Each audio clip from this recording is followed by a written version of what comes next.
ચાલો ફ્રેન્ડ, જય શ્રી કૃષ્ણ. આપણે એક બાઉન્ડ લીધું છે. પૂરો વિડીયો જોજો, બિલકુલ ક્લિપ ન કરતા. ખૂબ સરસ. આજે હું વેટની વાતો કરવાની છું. તો 1 ચમચી ચણાનો લોટ છે, 1 ચમચી ચોખાનો લોટ છે અને 1 ચમચી નહીં પણ ચપટી જેટલી કોફી લેવાની છે. અહીંયા તમારે સુગર છે, મધ છે, એ એડ કરવું હોય તો કરી શકો છો. અને અહીંયા મેં કાચું દૂધ લીધું છે 2 મોટા ચમચા ભરીને. એની પેસ્ટ આપણે બનાવી લેવાની છે સરસથી. અને અહીંયા તમારે મધ નાખવું હોય, લીંબુ નાખવું હોય, દહીં નાખવું હોય, હળદર નાખવી હોય, કોઈ પણ વસ્તુ નાખવી હોય તો જરૂરથી નાખજો. પણ હું રેગ્યુલરી આ વસ્તુ કરું છું તો બહુ એમાં ફંદા કાંઈ કરતી નથી. બસ આવી સાદી પેસ્ટ કરી અને સરસથી લગાવી લઉં છું અને એનું રિઝલ્ટ પણ તમને બતાવવું આજે. તો ચાલો આપણે લાગી જઈશું કામે. અને જો ગળામાંથી, નાકમાંથી, કાનમાંથી પાટલા બધું જ કાઢી અને હેરને ખૂબ સરસથી ઊંચા બાંધી અને મેં ચોખ્ખા પાણીથી મોઢું પણ ધોઈ લીધું છે. હેરમાં આપણે ક્લચર પણ ભરાવી દઈશું. તો ફ્રેન્ડ, ક્યારેક આપણે એકલા હોઈએ તો આપણા માટે પણ ટાઈમ કાઢવો ખૂબ જરૂરી છે. આજે મારે દીપને અને જગદીશને બેયને બધા ગેસ્ટ આવ્યા છે બિઝનેસને લગતા, તો બહાર જમવાના છે. તો મને એમ થયું કે ચાલો આજે હું મારા માટે ટાઈમ કાઢી લઉં. તો આજનો આખો દિવસ હું મારા માટે જ બસ ટાઈમ કાઢવાની છું. સવારમાં હેવી નાસ્તો થઈ ગયો છે તો મારા માટે પડ્યું પણ છે ફ્રેન્ડ.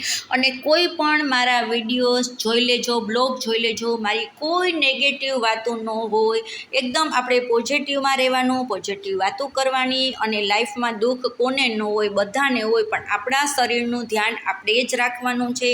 આપણી જાતની કેર આપણે જ કરવાની છે.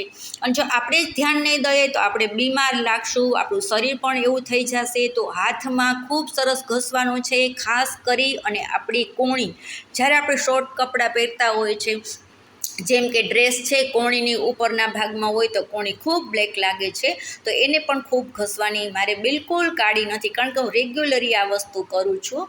અને ખૂબ સરસથી મસાજ કરવાનો છે. પછી 10થી 15 મિનિટ રાખી અને આપણે સરસ પાણીથી નાહી લેશું અને હેરને પણ ધોઈ નાખશું. ફાઇનલી ખૂબ સરસથી હેર ધોવાઈ ગયા છે અને રિઝલ્ટ તમે જોઈ લો. કાંઈ પણ નથી નાખ્યું. 3 વસ્તુથી કેટલી સરસ સ્કિન આપણી થઈ જાય છે. કારણ કે આપણે કિચનમાં કામ કરતા હોય છે ફ્રેન્ડ, તો ખૂબ આપણા છિદ્રની અંદર તેલ જાય, મસાલા જાય.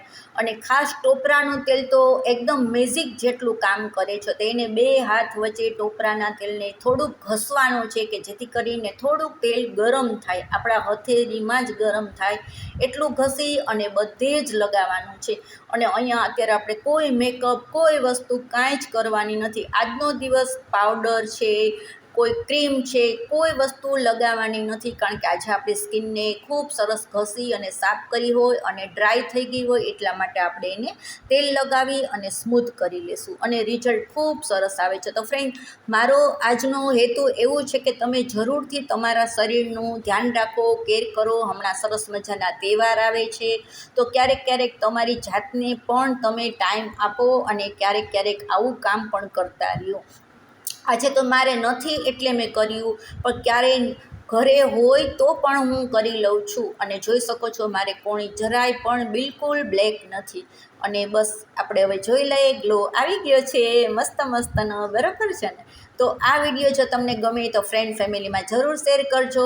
હેર પણ કોરા થઈ ગયા છે અને હવે ફાઇનલી મેં ચાંદલો લગાવી લીધો, એરિંગ્સ પહેરી લીધા, એરિંગ્સની વીંટી પહેરી લીધી, પાટલા પહેરી લીધા. અને કાનમાં છે એ મારે ઉપર મૂક્યું છે, તો ઉપર લેવા જવાનું બાકી હતું. તો બસ તમારી સાથે વિડીયાનું એન્ડિંગ કરવું હતું.